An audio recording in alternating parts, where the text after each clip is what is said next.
I, 35M, am struggling with a situation involving my grandfather Robert, 78M, that happened last month. I need to give some background to explain why this incident was the last straw for me. My parents died in a terrible car accident when I was 14, and my sister Becky, 28F, was 7. It was a devastating time for both of us. Robert, our maternal grandfather, took us in. He was already a widower by then, and I later learned he never wanted us, but social services would have separated us if he hadn't stepped up. From the beginning, he made it clear that Becky was his favorite. She looked exactly like our grandmother Marie, who had passed away years before we came to live with him. I, on the other hand, was the spitting image of my mom, whom Robert despised because she had married my dad against his wishes. Growing up in Robert's house was challenging. While Becky got everything she wanted, new clothes, toys, the best education, and constant attention, I had to work for everything. I started working at a local grocery store when I was 15, stocking shelves after school and on weekends. Robert would say things like real men earn their keep or you need to learn independence whenever I asked for basic necessities. Meanwhile, he'd spend hundreds of dollars on Becky's dance classes and summer camps. Despite the hardships, I managed to excel in school. I got a full scholarship to college, which was fortunate because Robert refused to contribute anything toward my education. He said the money was saved for Becky's future. During college, I met Sarah. She was the most beautiful and kind person I'd ever known. Robert disapproved of her immediately, claiming she wasn't from a good enough family. He even tried to set me up with his golf buddy's daughter behind Sarah's back. Sarah and I got married right after graduation, despite Robert's protests. He didn't attend our wedding, which hurt Sarah deeply, but she never held it against him. We had our daughter Lily, 6F, a year later. Sarah was an amazing mother, but tragedy struck when she was diagnosed with aggressive breast cancer. She fought hard for a year but passed away 2 years ago. Robert's response to her death was to tell me I should have married someone with better genes. He never showed any sympathy or offered any support during Sarah's illness or after her death. Lily looks exactly like Sarah, same auburn hair, same green eyes, same gentle smile. Maybe that's why Robert can barely look at her. He's never acknowledged her birthdays, never bought her a Christmas present, and always makes excuses to leave when she's around. It breaks my heart because Lily is such a sweet child who just wants her great-grandfather's love. I built my marketing firm from scratch over the past decade. It started as a one-man operation from my garage and has grown into a successful company with 50 employees. Last month, I had a crucial meeting in Chicago with a potential client who could double our revenue. The meeting had been planned for months, and I couldn't reschedule it. Lily had been running a fever for 2 days before my trip, but it was under control with medication. Her pediatrician said it was likely just a viral infection and prescribed some medications. I have a regular babysitter, Clara, 42F, who has been with us since Lily was 3. She's excellent with Lily but doesn't drive due to vision problems. My close friend Shelley, 34F, agreed to be on standby for emergencies while I was away. The day of my meeting, Clara called me panicking. Lily's fever had spiked to 104 degrees Fahrenheit, and she was becoming delirious. Clara had called Robert since he lived just 10 minutes away from us, and we'd always listed him as an emergency contact despite our differences. At first, Robert agreed to take Lily to the hospital, but then he called back 15 minutes later. I was in the middle of my presentation when my phone kept buzzing. When I finally stepped out to check, I had multiple missed calls from Clara. Robert had called her back saying he couldn't come because Becky wanted him to meet her boyfriend Adam, 32M, over lunch. Apparently, Becky was planning to announce their engagement, and she wanted Robert to meet Adam first. Robert told Clara to call an ambulance if it was that serious. I immediately called Shelley, who dropped everything and rushed to my house. By the time she got Lily to the hospital, her fever had reached 105 degrees Fahrenheit, and she was having seizures. The doctors later told me that if she had arrived even an hour later, she could have suffered permanent brain damage or worse. I took the first flight home, leaving my team to handle the meeting. When I went to confront Robert the next day, he was having breakfast with Becky and Adam like nothing had happened. His exact words were, "Well, she's fine now, isn't she?" Becky's lunch was important, she wanted me to meet her future husband. Clara could have called an ambulance. Becky chimed in, saying I was overreacting and that family priorities matter. When I pointed out that Lily was family too, she rolled her eyes and said, "You know what I mean." This was about my future. I left their house feeling sick to my stomach. Later that day, Clara told me she had tried calling an ambulance, but there was an unusually long wait time due to a major accident on the highway. That's why she had called Robert in the first place. I've blocked both Robert and Becky's numbers. Robert has been trying to reach me through other relatives, not to apologize but to tell me I'm being unreasonable and dramatic. Becky posted on Facebook about how I'm trying to ruin her engagement happiness with my attitude. The meeting in Chicago? We lost the client because I had to leave abruptly. But I don't care. My daughter is alive and well, and that's all that matters. I've told Clara to remove Robert from the emergency contacts and never call him again for any reason. Ida for cutting them off completely? Update 1. It's been 3 weeks since my last post. First, I want to thank everyone who supported me and shared their own stories. Many of you asked about Lily. She's doing much better now and has started going back to school. I've hired a second babysitter who can drive, just to be safe. A lot has happened in these 3 weeks. Becky and Adam got officially engaged last week. They had a big engagement party at Robert's house, which I obviously didn't attend. Robert announced during the party that he was gifting them his house as a wedding present. This house has been in our family for 4 generations. My great-grandfather built it himself in 1940. Robert had always told us that the house would be divided between Becky and me after his death, not because I wanted or needed it, but because it was what my mom would have wanted. The day after the party, I got multiple calls from relatives criticizing me for not attending my only sister's engagement. I didn't bother explaining because these were the same people who turned a blind eye when Robert mistreated me growing up. However, one call changed everything. My Aunt Emily, 76F, Robert's younger sister, called me late at night. She's always lived in Florida and wasn't very involved in our lives, so I was surprised to hear from her. What she told me shook me to my core. Emily revealed that Robert had actually known about my Chicago meeting months in advance. I had discussed it with him during a rare family dinner in January, and he had even offered to watch Lily that day. According to Emily, Robert had called her the morning of the incident, complaining about having to choose between helping me and attending Becky's lunch. He had told Emily that Becky was threatening to elope with Adam if Robert didn't show up to give his blessing. But that wasn't the most shocking part. Emily then told me something about my parents' accident that she'd been carrying for years. The night before the accident, my dad had called Robert about borrowing his old pickup truck because Dad's car was making strange noises when braking. Robert had recently had the car serviced and knew the mechanic had warned him about the brake system needing immediate replacement. Instead of warning my dad or offering his truck, Robert told him the car would be fine for a few more days. He was still angry about their marriage and wanted them to learn a lesson about responsibility. Emily said Robert had confessed this to her years ago during a drunken Christmas gathering. She had kept quiet all these years out of family loyalty, but after hearing about what happened with Lily, she couldn't stay silent anymore. She said she didn't want history to repeat itself with another child getting hurt because of Robert's spite. I confronted Robert the next day at his house. I didn't tell him about Emily's call immediately. Instead, I asked him about the house. He smugly told me that I didn't deserve any inheritance because I had been disrespectful to him my entire life. When I brought up my Chicago meeting and how he had originally offered to help, he denied ever having that conversation. That's when I brought up what Emily had told me about my parents' accident. The color drained from his face. He started stuttering, then quickly shifted to anger, calling Emily a senile old woman who was trying to create drama. He accused me of turning everyone against him and said I was jealous of Becky's happiness. The commotion brought Becky downstairs.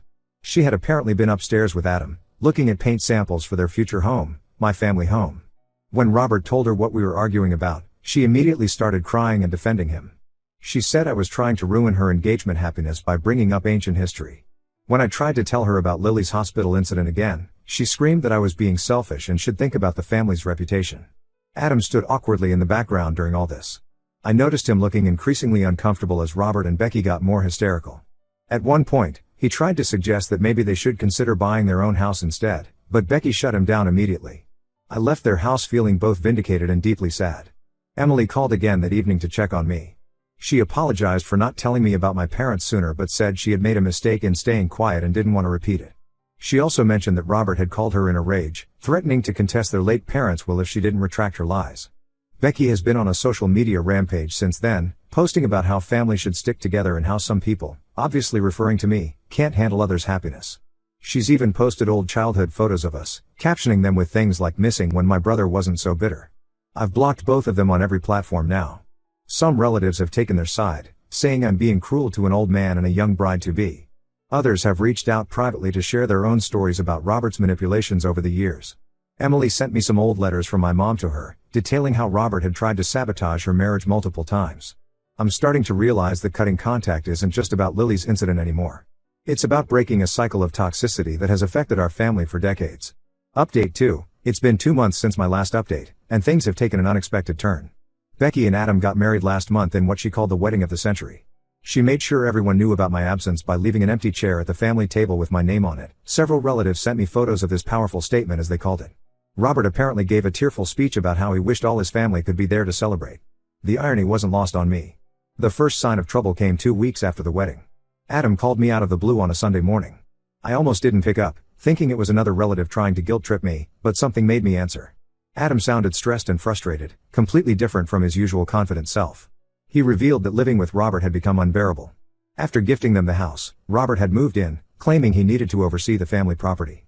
At first, it seemed like a temporary arrangement while they sorted out the paperwork, but Robert made it clear he had no intentions of leaving.